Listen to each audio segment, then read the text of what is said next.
Have you ever locked the door, walked a short distance away, and suddenly felt your heart race as if you had forgotten something extremely important? Not because you were careless, and not because you were distracted, but because a very small yet toxic question appeared in your mind. What if? What if the lock didn't fully catch? What if you remembered it wrong? What if one tiny mistake was enough to cause irreversible consequences? You turn back, you check, and you can see clearly that the door is locked, and your rational mind confirms it. Yet strangely, the anxiety does not disappear, it grows stronger. You begin to doubt your own eyes, doubt your memory, and most dangerously, doubt yourself. You know it is irrational. You know you did everything right, but you cannot walk away. Something is holding you back, as if your mind has built an invisible barrier behind you. This is not a story about being careful, and it is not about liking things neat or perfect. This is the moment when the mind is no longer a safe place, when the brain, the very thing designed to protect you, begins to turn against you. So what is really happening inside your head? Why are there people who cannot feel at ease even when they have done everything correctly?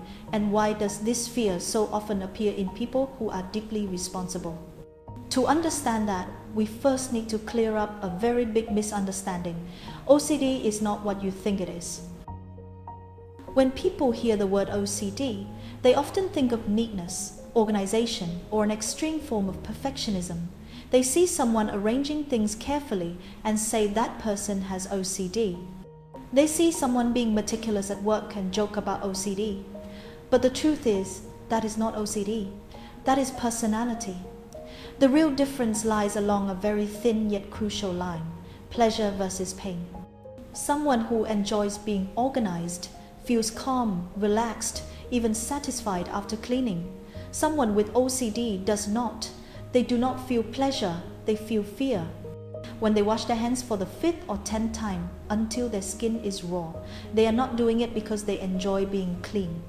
They are doing it because a voice in their mind is screaming that if they don't, something terrible will happen. It might be illness, it might be disaster, or it might be consequences they are too afraid to imagine. Their actions are not choices, they are compulsions. They know it makes no sense, yet they cannot stop. OCD is not about being tidy.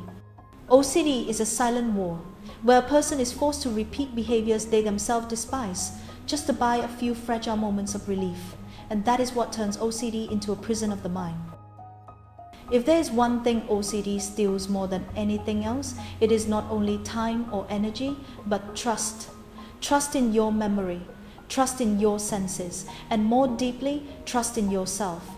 For people with OCD, the problem is not that they haven't checked enough, it is that no amount of checking ever feels sufficient. No matter how clearly you see, no matter how carefully you check, there is always a tiny opening where doubt can slip in, and once that opening exists, anxiety can flood the entire mind. You see the door locked, yet your brain whispers, "What if your eyes are wrong?" You clearly remember turning off the stove, but another voice appears asking, "What if your memory failed?" This doubt does not arrive like a neutral thought. It arrives like an accusation, and the person being accused is you. You are not only afraid that something bad might happen, but terrified that if it does, you will be responsible, that it will be your mistake, your carelessness, your fault. And this crushing sense of responsibility is what weighs most heavily on people with OCD. Living with OCD is like driving a car whose alarm system never stops screaming, not because there is a real crash ahead, but because the system can no longer distinguish between real danger and imagined threat. You know you cannot keep slamming the brakes forever, yet every time you don't, it feels like you are gambling with everything.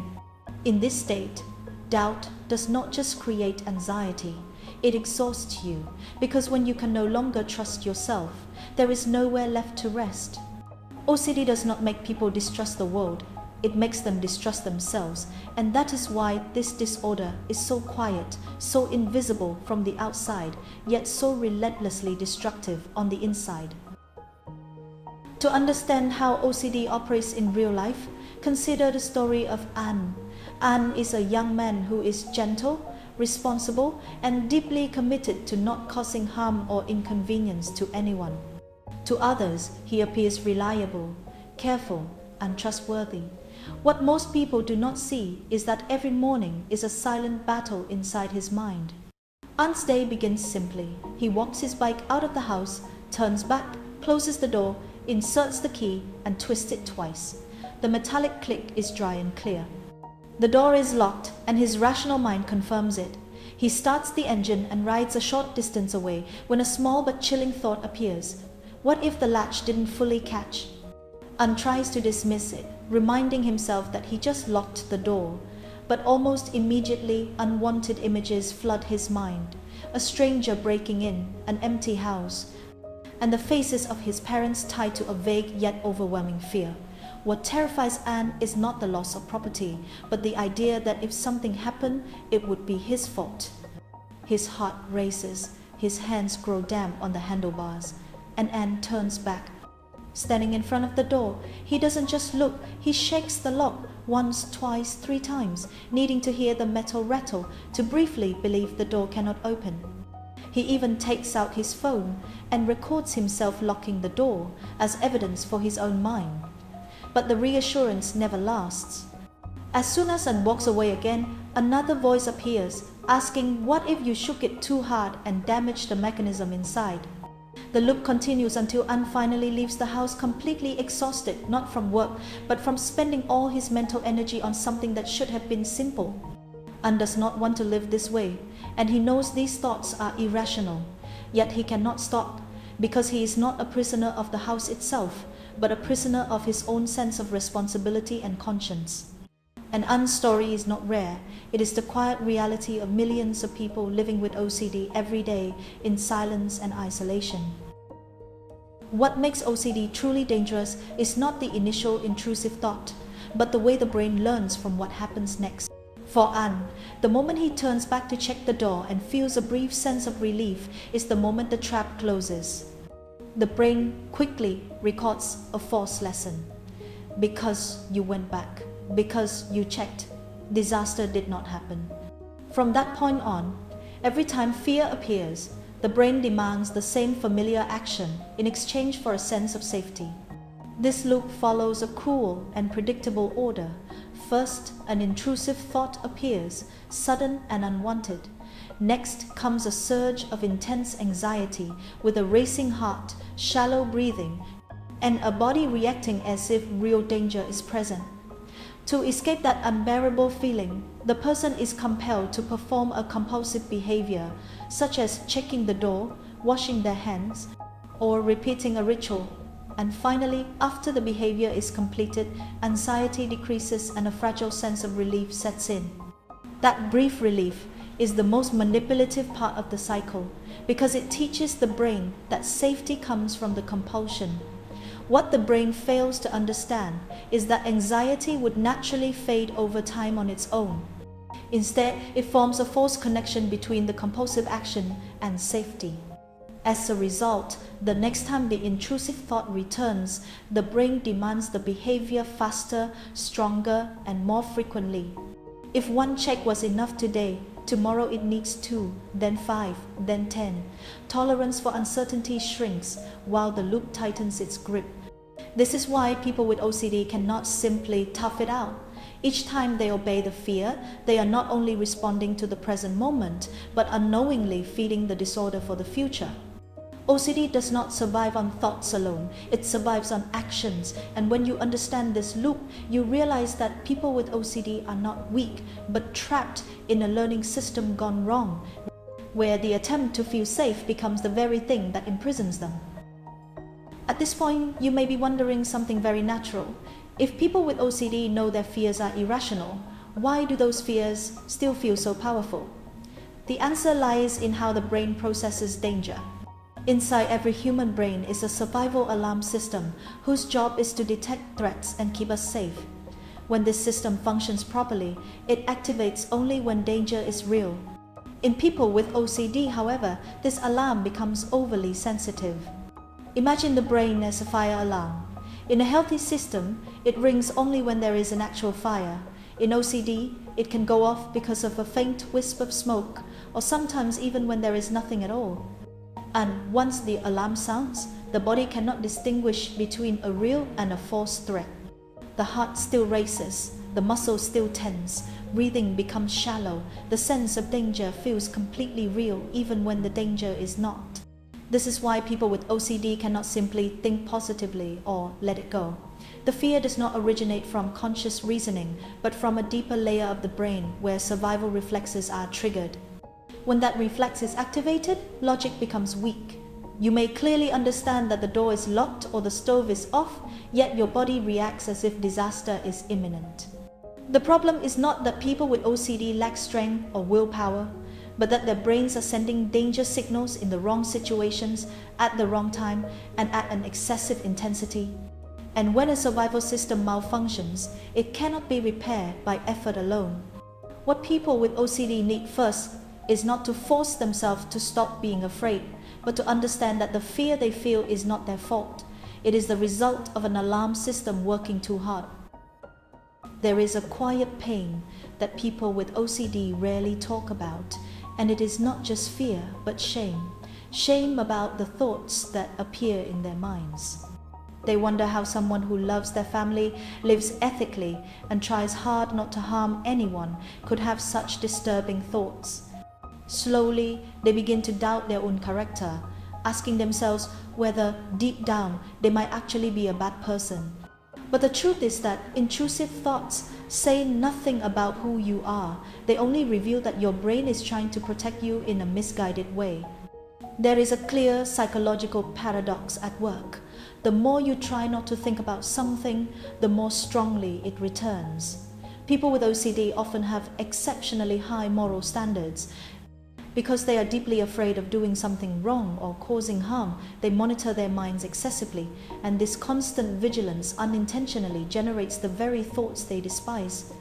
Even deeper than that, many people with OCD fall into a severe cognitive error by equating thoughts with actions, believing that thinking about something bad is almost as immoral as doing it. But thoughts are not actions, and thoughts are not your identity. The brain producing a frightening image does not mean you want it to happen. In many cases, it appears precisely because you care so deeply and feel such a strong sense of responsibility. The deepest injustice faced by people with OCD is that they are judged by their own conscience, while in reality, their suffering is evidence that they are not cruel or immoral, but people who desperately want to do the right thing and avoid causing harm. When you look deeper into OCD, you begin to see that its core is not simply a fear of contamination, forgetting, or causing harm. The real root lies in a deeply human craving, the need for absolute control. People with OCD do not merely want things to be okay, they need them to be 100% certain. The door must be completely secure, hands must be perfectly clean, the future must feel entirely safe. In their inner world, even the smallest opening for uncertainty feels like an invitation for catastrophe. The problem is that life does not operate on certainty. No door is ever fully guaranteed, no hand is ever perfectly clean, and no future is ever protected from all risk. When someone tries to exert absolute control over an inherently uncertain world, it is like building a massive wall to hold back the ocean. The higher the wall, the harder the waves crash, and in the end, the one who becomes exhausted is not the ocean, but the person trying to restrain it. Many philosophical traditions have recognized this truth for centuries, speaking of impermanence, of the limits of control, and of the beauty found in imperfection. But for someone with OCD, these ideas are not comforting philosophies. They represent the deepest fear, because accepting uncertainty feels like letting go of the only thing that provides a sense of safety. And here lies the paradox. The harder they try to control life in order to feel safe, the more freedom they lose. OCD is not a fear of chaos. It is the fear of accepting that risk is an inseparable part of being alive. At this point, you may be wondering where the real way out of OCD lies. The answer is not in making fear disappear, and it is not in forcing yourself to become more certain.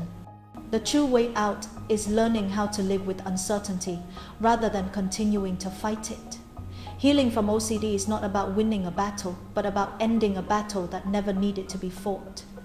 There are a few small but meaningful practices that can begin to open this door. The first is learning to name and separate thoughts. When an intrusive thought appears, instead of believing it immediately, gently remind yourself that this is an OCD thought, not reality. You do not need to push it away or argue with it. Let it exist like a cloud passing through the sky while you remain the sky behind it. The second practice is delaying the response. When the urge to check, to wash, or to perform a ritual arises, do not forbid yourself, but try to pause. During that pause, observe the anxiety rise and then gradually fall, and begin to see that although it is deeply uncomfortable, it does not destroy you.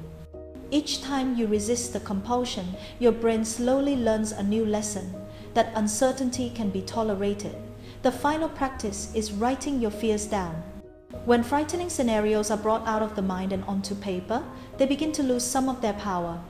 Fear thrives in darkness, but when it is seen and named, it starts to shrink. Healing is not a straight line. There will be days when you make progress and days when you slip back into old patterns, and that does not mean you have failed. It simply means you are human. Be gentle with yourself as you would be with someone who is deeply afraid. Above all, remember this: you are not the thoughts that appear in your mind, and you are not your OCD. The pain these thoughts cause is not proof of weakness, but proof of your conscience and care.